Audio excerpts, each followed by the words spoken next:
আসসালামু আলাইকুম সুপ্রিয় শিক্ষার্থীরা, আশা করি তোমরা সবাই ভালো আছো, সবাই বাড়িতে আছো এবং সবাই নিরাপদে আছো। কোভিড-19 এই সংক্রমণের সময় সংসদ টেলিভিশনে নিয়মিত তোমাদের ক্লাস কার্যক্রম চলছে। তোমরা সেই ক্লাসগুলো অবশ্যই দেখবে, সেই ক্লাসের বাড়ির কাজগুলো অবশ্যই করবে। পাশাপাশি মুজাফফরগঞ্জ আলী নওয়াব উচ্চ বিদ্যালয় ও কলেজের নামে একটি লাইভ পেজ খোলা হয়েছে। অত্র প্রতিষ্ঠানের সম্মানীয় অধ্যক্ষ জনাব মোহাম্মদ আব্দুল মান্নান মজুমদার স্যারের নির্দেশনায় অত্র প্রতিষ্ঠানের সম্মানীয় সকল শিক্ষক মণ্ডলী নিজ নিজ বিষয়ের উপর সেখানে ক্লাস দিচ্ছেন। তোমরা সেই ক্লাসগুলো অবশ্যই দেখবে, সেই ক্লাসের বাড়ির কাজগুলো অবশ্যই করবে। এরই ধারাবাহিকতায় আমি মোহাম্মদ শরীফ হোসেন, সহকারী শিক্ষক, মুজাফফরগঞ্জ আলী নওয়াব উচ্চ বিদ্যালয় কলেজ, আজকে অষ্টম শ্রেণীর বাংলা প্রথম পত্রের সাহিত্য কণিকার একটি গল্প, একটি ভ্রমণ কাহিনী, খুব মজার এবং চমৎকার একটি বিষয়, সেটি হচ্ছে মন্ডুর পথে। এই গল্পটি আজকে তোমাদেরকে আমরা শিখব। তাহলে চলো সবাই পার্শ্বীয় নামটি খাতায় লিখে নাও। মন্ডুর পথে লিখেছেন বিপ্রদাস বড়ুয়া। তো প্রথমে আমরা বিপ্রদাস বড়ুয়া সম্পর্কে জেনে আসবো। চলো, বিপ্রদাস বড়ুয়ার জন্ম হচ্ছে 1940 খ্রিস্টাব্দে চট্টগ্রামের ইছামতি গ্রামে। ঢাকা বিশ্ববিদ্যালয় থেকে তিনি বাংলা বিষয়ে স্নাতকোত্তর ডিগ্রি নেন এবং বাংলা একাডেমিতে সেখানে কর্মরত ছিলেন। তার উল্লেখযোগ্য অনেক গ্রন্থ আছে, তার মধ্যে তিনটা আমাদের বেশি প্রয়োজন। সেটা হচ্ছে যেটা সবসময় পরীক্ষায় বেশি আসে, ছোট গল্প তার গানচিল, উপন্যাস মুক্তিযোদ্ধারা, প্রবন্ধ কবিতার বাক প্রতিমা। এই তিনটা আমাদেরকে মনে রাখতে হবে। তো বিপ্রদাস বড়ুয়া তিনি কোথায় গিয়েছিলেন? আমাদের পার্শ্ববর্তী যেই দেশ আছে মায়ানমার, যেটা আগে পূর্বে বার্মা নাম ছিল, বর্তমান মায়ানমার, সেই মায়ানমারে তিনি শুল্ক অধিদপ্তরে সেখানে কাজ করার জন্য, জীবিকা নির্বাহের জন্য সেখানে গিয়েছিলেন। এটা বেশি দিন আগে না, 2001-2 সালে এদিকে ঘটনা। তখন সেখানে গিয়ে তিনি সেখানকার দেশের পরিবেশ, লোকজীবন, সংস্কৃতি, খাদ্যাভ্যাস, চালচলন, আচার নিয়মকানুন, এই সব কিছু তিনি যা যা দেখেছেন খুবই চমৎকারভাবে তিনি সুন্দর করে লিখেছেন। এই গল্পটি আমাদের পড়তে এই কারণে মজা লাগে যে এই গল্পটি পড়লে আমরা আমাদের পার্শ্ববর্তী যে রাষ্ট্র বা দেশগুলো আছে সেই দেশগুলোর সংস্কৃতি, তাদের খাদ্যাভ্যাস, পোশাক পরিচ্ছদ, তাদের জীবনযাপনের নিয়ম কানুন, এই সব কিছু আমরা খুব আরামের সাথে জানতে পারবো। তো প্রাবন্ধিক এটা গল্পটা এইভাবে শুরু করেছেন যে 24শে মে 2001 সালে তিনি যখন বার্মায়, বর্তমান মায়ানমারে যান, তো সেখানে তিনি গিয়ে যে অভিজ্ঞতাটা তার হয়েছে আর কি, যে সেখান থেকে তিনি প্রথমে গিয়ে তিনি সেখানে যখন তার অফিসের যে কাজ ছিল শুল্ক অধিদপ্তরে, সেই কাজগুলো ছেড়ে যখন সে মায়ানমার সব দেখতে বের হয়, তখন তার একটা খুব আনন্দও লাগে। কারণ এই মায়ানমারের কথা ছোটবেলা থেকেই, যেহেতু চিটাগাংয়ের পরেই হচ্ছে টেকনাফের পরে একটা নাফ নদী, সেই নাফ নদীর ওপারেই হচ্ছে মায়ানমার। তো এই মায়ানমার সম্পর্কে, যেহেতু সে চট্টগ্রামের ছেলে, চট্টগ্রামে জন্মগ্রহণ করেছে, মায়ানমার সম্পর্কে সে ছোটবেলা থেকেই শুনেছে। তো যার কারণে কি হয়েছে, মায়ানমার দেখা বা জানার খুব একটা তার কৌতূহল ছিল। তো এই মায়ানমার, এই যে এই রোডটা অনেক আগেই ব্যবহৃত হয়েছে। পর্তুগিজদের বসবাস ছিল এখানে। পর্তুগিজরা যেখানে বসবাস স্থাপন করতো সেই জায়গাটাকে তারা বান্ডেল বলতো। তো ওই চট্টগ্রামের বান্ডেল রোড এখনো তাদের সেই স্মৃতি বহন করে। এরপরে সে আরাকান রাজ্য দেখে, মুসলিমদের একটা রাজ্য, যেখানে অনেক মুসলিম সাহিত্যিক ছিলেন।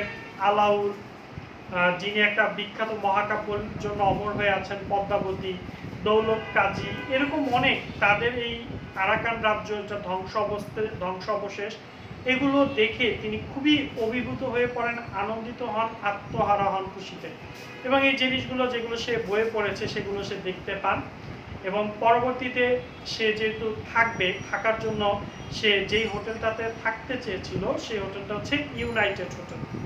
কিন্তু সেখানে লোকজনের এত ভিড় ছিল যে তিনি সেখানে কিছু থেকে জায়গা পেলেন না। তো তো পরবর্তীতে যেহেতু থাকতে হবে, সন্ধ্যা হয়েছে, একটু পরে রাত, তো তাকে তো রাত কাটাতে হবে, তাই সে কোনো রকম একটা চতুর্থ ফোর্থ ক্লাস একটা রুম পায়, যেখানে কাঠের দরজা, কাঠের মেঝে, মানে তোষক, খুবই খারাপ অবস্থা। আর ফ্যান যা আছে তাও রাত্রে চলবে না, কারণ তখন কারেন্ট থাকবে না। মানে খুব বাজে একটা হোটেল সে পায়। এখন কিভাবে রাত তো কাভার করতে হবে, সেখানে ওঠে। তারপরে রাত যখন হয়ে গেছে, এখন ডিনার টাইম, খাবারের সময় তাকে একটা মুসলিম যুবতী মেয়ে একটা লেখককে প্রায় জোর করে টানা হিস্সা করে তাকে রয়্যাল রেস্তোরাঁতে নিয়ে যায়। তো সেখানে সে রয়্যাল রেস্তোরাঁতে যায়, গিয়ে সেখানে খাবার হোটেলটাতে ট্যুর, খাবারের টেবিল এগুলো দেখে, এবং সেখানে দেখে যে চিটাগাং চট্টগ্রামের স্টাইলে সেখানে শুকনো মরিচ দিয়ে, তারপরে কাঁচা পেঁয়াজ দিয়ে সেখানে ঝাল একটা ভর্তা বানানো হয়। অর্থাৎ সে চট্টগ্রামের একটা স্বাদ সেখানে সে পায়। এবং যে মেয়েটা নিয়ে যায় সেই মেয়েটার নাম ঝর্ণা, সেও চট্টগ্রামের মেয়ে।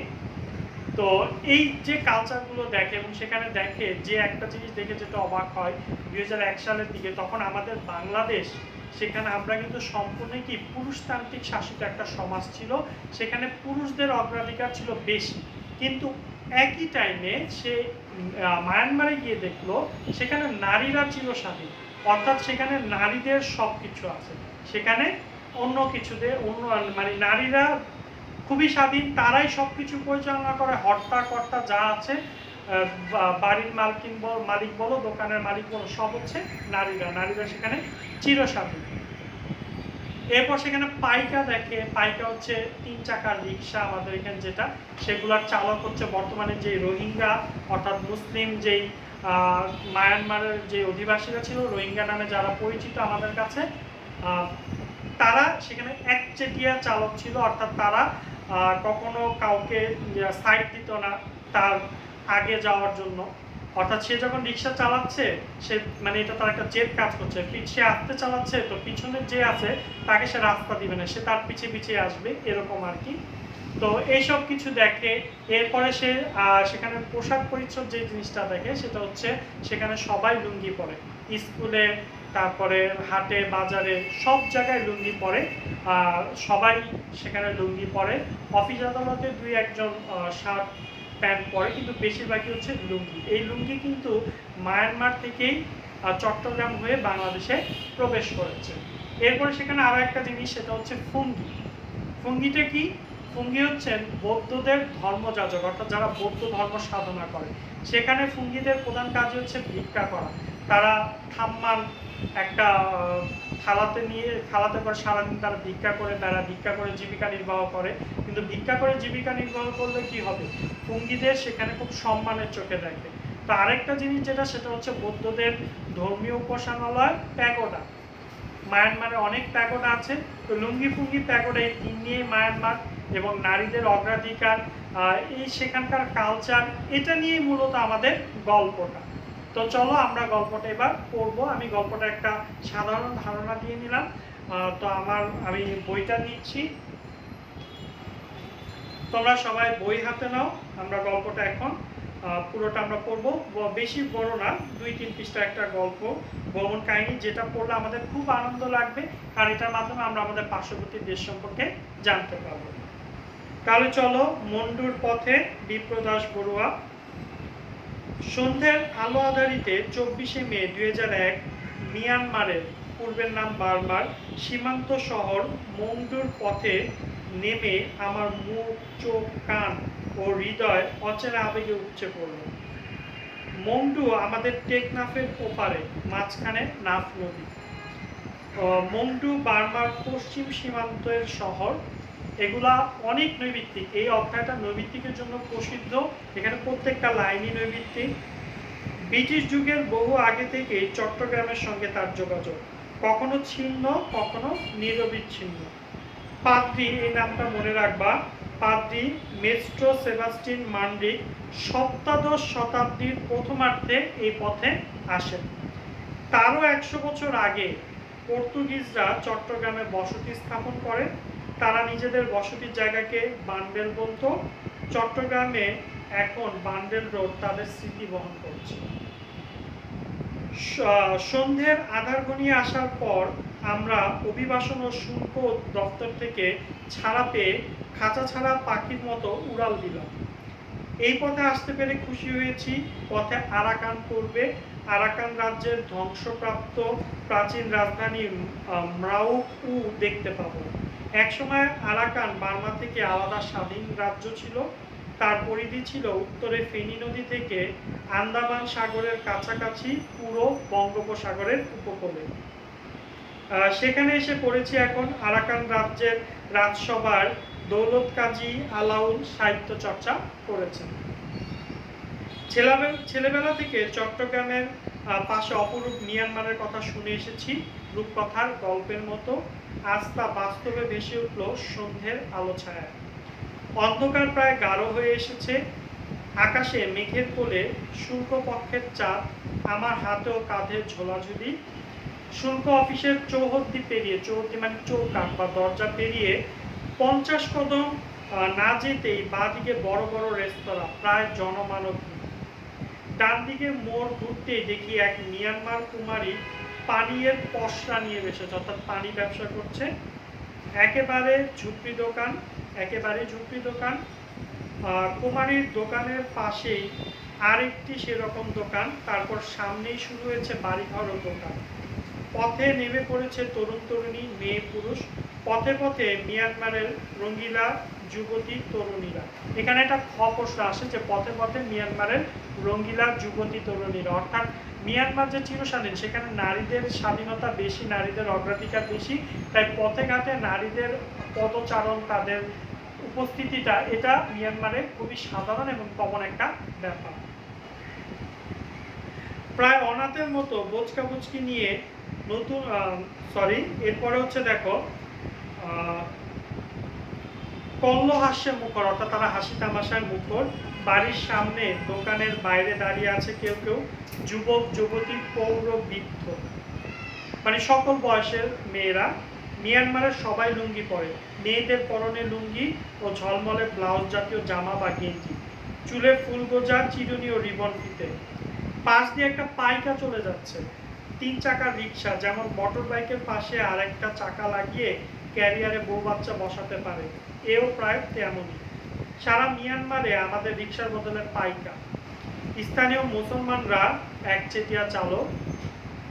মুন্ডুর ব্যবসাও প্রায় ওদের দখলে, আর হিন্দুরাও আছে। ইউনাইটেড হোটেলে পৌঁছালাম, কিন্তু জায়গা হলো না। আগে ভাগে যারা গেছে তারা জায়গা দখল করে নিয়েছে। প্রায় অনাথের মতো বোচকা বুচকি নিয়ে নতুন হোটেলের উদ্দেশ্যে চললাম। আমরা খুঁজে পেতে যে হোটেল পেলাম তার অবস্থা শোচনীয় বললে কম বলা হয়। বেড়ার ঘরের দোতলায় মাঝ বারান্দায় বসেই টের পেলাম এটা 4র্থ শ্রেণীর হোটেলও হতে পারে, মানে খুবই খারাপ অবস্থার একটা হোটেল। সে ইউনাইটেড নামি হোটেলের জায়গা পায়নি। কাঠের মেঝে, কাঠের যেমন তেমন দেয়াল। বিছানায় গিয়ে পরখ করে দেখি উঁচু নিচু চষার জমির মতো তোষক, অর্থাৎ বাজে একটা ছেঁড়া তোষক। মশারিতে বিচিত্র বিপরীত ধর্মী নানা রকম উৎকুট দুর্গন্ধ। মাথার উপরে পাখা আছে, কিন্তু রাত 9টার পরে তো বিজলি থাকবে না, কারেন্ট থাকবে না, তখন গ্লাভস পরে হাত ধোয়ার অবস্থা হবে, অর্থাৎ তখন গরমে সবাই ঘেমে যাবে। নিলাম ফ্যান ছাড়া একটি কক্ষ, কারণ ফ্যান নিয়েও কোনো লাভ নেই, সন্ধ্যার পরে তো কারেন্ট থাকবে না। পরে মনে পড়লো ফ্যান থাকলেই বা কি, আমরা তো রাতে ফ্যান সহ্য হয় না, বাতিও থাকবে না রাতে, অর্থাৎ রাতে তো কারেন্টই থাকবে না। মাঝবয়সী সুন্দর এক রমণী আমাদের প্রায় টেনে নিয়ে গেল তার রয়্যাল রেস্তোরাঁয় রাতের খাওয়ার জন্য। ইউনাইটেড হোটেলে যারা উঠেছে তারা নাকি ওদিকে এক মুসলিম রেস্তোরাঁ খেয়ে নিচ্ছে, যার কারণে রয়্যাল রেস্তোরাঁটা খালি, তাই ওই মেয়েটা জোর করে লেখকদের নিয়ে গেছে। রয়্যাল রেস্তোরাঁ মন্দ নয়, সুন্দর ঝকঝকে টেবিল টুল, বাসন কোসন ভদ্র মানে ভালো। ভাতের দোকান বলেই উঁচু টেবিল ও প্লাস্টিকের টুল, সম্ভবত চীন থেকে আমদানি ওই টুল। সাধারণ বর্মী রেস্তোরাঁয় নিচু টেবিল ও টুল থাকে। তো সেখানে গিয়েও তারা খাদ্যাভ্যাস দেখবে অনেকটা আমাদেরই মতো, বাংলাদেশেরই মতো। রেস্তোরাঁর রাখাইন মালকিনের বয়স প্রথমে বুঝতে পারিনি। বলে কি, ওর বড় ছেলে কলেজে পড়ে, অর্থাৎ সেখানে আমরা আমাদের পার্শ্ববর্তী দেশ তাদের খাদ্যাভ্যাস, তাদের জীবন জীবিকা সম্পর্কে কতটা কম যায়, যে সেখানে রাখাইন মহিলারা তারা প্রচুর পরিশ্রমী, যার কারণে তাদের চামড়া ঝুলে পড়ে না, তাদের বয়স বোঝা যায় না। তো লেখকও যখন খেতে গিয়েছেন সেখানে সেই মহিলার মহিলাকে দেখে সে বুঝতেই পারেনি যে মহিলার ছেলে কলেজে পড়ে, অথচ মহিলাকে এখনো 20-22 বছরের তরুণীর মতো দেখায়।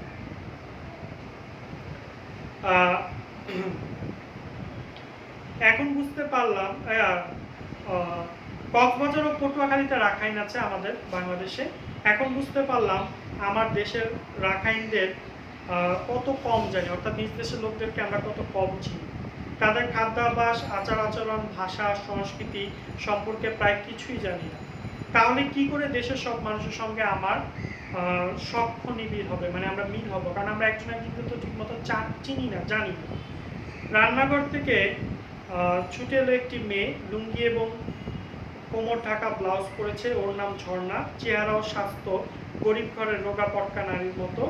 পোড়া লঙ্কা কষলে নুন তেল দিয়ে ভর্তা করলো একটা প্লেটে, তার সঙ্গে দিল কচি লেবু পাতা। বাহ, খাস চট্টগ্রামের খাবার। আসলে এদের থেকে চট্টগ্রামের বড়ুয়ারা এই খাবার নিয়েছে। চাকমা, মারমারা ধানি লঙ্কা পুড়ে নুন ও পেঁয়াজ দিয়ে ভর্তা করে। পোড়া বা সেদ্ধ ধানি লঙ্কা কুইজায় বা মাটির হামানদিস্তায় পিষে নেয়। একটা রাত কেটে গেল অখ্যাত কুচরি হোটেলে। এরপরে 25শে মে দ্বিতীয় দিন মহাতেরোর সঙ্গে মন্ডুর প্রধান সড়ক ধরে চলেছি বাজার। দুই পাশে বাড়ি, বাড়ির নিচে দোকান। ভেতরের বাড়িগুলো সেগুন কাঠের খাম বা পাকা থামের ওপর। গত রাতে বৃষ্টি হয়েছিল, ভেজা পথ, গাছপালার পাতা চকচক করছে নতুন ধাতব নতুন টাকার মতো। বৃষ্টি, শিরীষ, আম, কাঁঠাল, কৃষ্ণচূড়া সবই আমাদের মতো ওখানকার গাছগুলো। পদাউকের পাতা লকলক করছে, এটা একটা গাছ। পদাউকের সোনা রং ফুল ফোটার এটি সময়। মিয়ানমারে ওদের নাম সেন্না। আমরা যেটা পদাউক বলি সেটা সেই গাছটার নাম, মিয়ানমারের নাম হচ্ছে সেন্না। মন্ডুর কিছু গাছ ব্রিটিশ আমলের, ওদের বয়স শতাব্দী বা তারও বেশি, অর্থাৎ 100 বছরের বেশি। বৃষ্টি, শিরীষ, তেঁতুল এবং একটু কম বয়সী নারকেল গাছ আছে। কাঠগোলাপ ও সোনালু, নারকেল সর্বত্র। বাড়ির সামনের নারকেল গাছটির গোড়ার দিকে মাথা সমান উঁচুতে অর্কিড করেছে, তাতে রঙিন ও সাদা ফুল। পাইকায় বোরকা পরা মহিলা, তার উপর মাথায় ছাতা। ছবি তুলতে যেন ছাতা দিয়ে আড়াল তুলে দিল। হাঁটতে হাঁটতে শহরের পূর্ব দিকে শেরুইগা সেতু পার হয়ে গেলাম। নদীর নাম সুধার দিয়া। এপারে মন্ডু, ওপারে সুধার পাড়া, মুসলিম গ্রাম। সেতুর কাছেই 5-7 জন মাছ নিয়ে বসেছে, তরি তরকারি নিয়ে বসেছে কয়েকজন। গ্রামের ছোট্ট বাজার, 5-6টা বেড়ার দোকান। বুড়ো আঙ্গুলের সমান চিংড়ির কিলো 4 থেকে 500 চ্যা, অর্থাৎ চ্যা হচ্ছে মিয়ানমারের মুদ্রার নাম। আমাদের তুলনায় পানির দাম টাকার হিসেবে 40 থেকে 50 টাকার মধ্যে। নদীর উজান বিলে দেখা যাচ্ছে চিংড়ির ক্ষেত, অঢেল মাছ পাওয়া যায় ওখানে। চায়ের দোকান থেকে লোকজন আমাদের দিকে তাকিয়ে আছে। মন্ডুতে এখনো প্যান্ট দেখেনি, শুধু আমাদের পরনে প্যান্ট। মহাথেরও চিবর পরেছেন, বর্মীরা সবাই লুঙ্গি পরেছে। লুঙ্গি, ফুঙ্গি ও প্যাগোডা, এই তিন নিয়েই মিয়ানমার। ফুঙ্গি হলো বৌদ্ধ ভিক্ষু। গম, সাম্মান বা সাম্পান, ছা, থামি ইত্যাদি অনেক শব্দ বার্মা ও আরাকান থেকে চট্টগ্রাম হয়ে বাংলা ভাষায় ঢুকেছে। বাসের চালে যাত্রীদের সঙ্গে ফুঙ্গি, পথে ঘাটে ফুঙ্গি। সকালে তারা খালি পায়ে ভিক্ষে করতে বের হন। ভিক্ষে ছাড়া ভিক্ষু বা ফুঙ্গিদের চলবে না, ভিক্ষাই তাদের জীবিকা। ভিক্ষুদের পরিধেয় চিবর সেলাইবিহীন লুঙ্গির মতো, গায়ে আলাদা অন্য এক টুকরো চিবর থাকে। হাত কাটা ও এক কাত কাটা একটা গেঞ্জি থাকে। কোমরে বেল জাতীয় অর্থাৎ সেলাই করা কাপড়ের কোমর বন্ধনী থাকে। এসব মিলে ত্রিচিবর, অর্থাৎ বৌদ্ধ ভিক্ষুরা যেটা পরে, যে পোশাকটা পরে সেটা। আর হাতে থাকে ছাবাই বা ভিক্ষাপাত্র। আদিতে মানে আগে এটি কাঠ বা লোহার হতো, এখন লাক্ষা দিয়ে তৈরি হয়। ভিক্ষুদের চিবর বিশেষ মাপ এবং অনেক জোড়া দিয়ে সেলাই করা হয়, এটি নিয়ম। সাধারণ লাল বা লালের কাছাকাছি রঙের চিবরের রং করা হয়। বার্মায় ফুঙ্গিদের অত্যন্ত সম্মানের চোখে দেখা হয়। ছেলে, বুড়ো, যুবক, যুবতী সবার পরিধান লুঙ্গি। স্কুলের পোশাকও লুঙ্গি ও জামা বা শার্ট। বর্মী, মুসলমান, হিন্দু, বড়ুয়া, খ্রিস্টান সবার লুঙ্গি। বর্মীরা শার্টটি লুঙ্গির নিচে গুঁজে দেয়। মন্ডুর মুসলিমরা শার্ট পরে লুঙ্গির বাইরে। বার্মা থেকে চট্টগ্রাম হয়ে বাংলাদেশে লুঙ্গি প্রবেশ করে। মাত্র ১০০ বছরের মধ্যে সারা বাংলা হয়ে পশ্চিমবঙ্গ পর্যন্ত লুঙ্গি চলে গেছে। লুঙ্গি, শার্ট ও বর্মি কোট, মাথায় বর্মি টুপি, পায়ে ২ ফিটের মজবুত স্যান্ডেল বর্মীদের জাতীয় পোশাক। লোকজন আমাদের দেখছে, আমাদের পোশাক ও চালচলন ওদের থেকে ভিন্ন। সব দেশের লোক বিদেশিদের চিনতে পারে। সেতু পেরিয়ে ফিরে আসছি, কিছু দূর এসে মূল রাস্তা থেকে ডান দিকে বর্মি পাড়ায় ঢুকে পড়লাম। রাস্তার মোড়ে খালি জায়গায় বড় শিরীষ গাছের নিচে মিয়ানমারের তরুণী নুডলস বিক্রি করছে। বাসমান দোকান, সকালের টিফিন, এরকম এক দোকানে পুলক সহ খেয়েছি, মানে আনন্দের সাথে খেয়েছে। সেখানে নুডলস, পোড়া লঙ্কা গুঁড়ো, তেঁতুলের টক, কলার থোড় ইত্যাদি সবজি দিয়ে স্যুপ, ডিম সেদ্ধ মিশিয়ে খেয়েছি। ডিমের খোসা ফেলে কাঁচি দিয়ে টুকরো টুকরো করে তীব্র গতিতে। আমার মোটামুটি ভালোই লেগেছে, সকালের জন্য আদর্শ খাবার বলা যায়। সঙ্গে বিনি পয়সার দুধ চিনি ছাড়া চা দিয়েছে। দোকানি মাঝবয়সী মহিলা, ইঙ্গিতে ইংরেজিতে কোনো মতে একরকম করে কথা বলে। বুঝতে পারছি সারা ভ্রমণ এভাবে অপূর্ণ কথাবার্তা বলতে হবে। দোকানটির দিকে এগিয়ে গেলাম। মাথার উপর ছত্রাকার শিরীষ গাছের নিচে পলিথিন টাঙিয়ে দিয়েছে। লম্বা বেঞ্চিতে খাবারের বড় বড় ডেকচি, মানে পাতিল, টুল আছে বসার। তরুণী বলল, বিক্রি কিনি শেষ, মানে বেচা কেনা শেষ। নুডলস আছে, কিন্তু মশলাপাতি ও তেঁতুলের ঝোল ফুরিয়ে গেছে। ওখান থেকে একটু এগিয়ে চায়ের দোকানে ঢুকলাম। মালকিন বসে আছে চেয়ারে। রোহিঙ্গা মুসলিম বয় আছে ২ জন, কিন্তু বিস্কুট বা সেরকম কোনো খাবার নেই। দুধ চিনির চা ও বিনি পয়সার চা আছে। দোকানের ভেতরে আরেক মহিলা চুরুট, সিগারেট ও পান বেচতে বসেছে। অন্য মহিলার আছে রান্নাঘরে, চা বানিয়ে দিচ্ছে। মহিলারা চিরস্বাধীন, দোকানের মালিক তারা। সবই খুব সাধারণ মানের। চা খেয়ে বেরিয়ে এলাম। অর্থাৎ এটা পড়ে আমরা মায়ানমারের যে সংস্কৃতি, খাদ্যাভ্যাস, সেটা সম্পর্কে জানতে পারলাম। এটাই মূলত এই গল্পটা। তোমরা এটা নৈমিত্তিকগুলো বেশি বেশি পড়বে, এখান থেকে নৈমিত্তিক বেশি আসে। তো আশা করি তোমরা গল্পটা বুঝতে পেরেছ। তো যদি কোনো সমস্যা থাকে তাহলে আমাকে ফোন দিও, আমি তোমাদের সেই সমস্যার সমাধানের চেষ্টা করবো ইনশাল্লাহ। তো আজকে এখান থেকে বিদায় নিচ্ছি। সবাই ভালো থেকো, সুস্থ থেকো। আল্লাহ হাফেজ।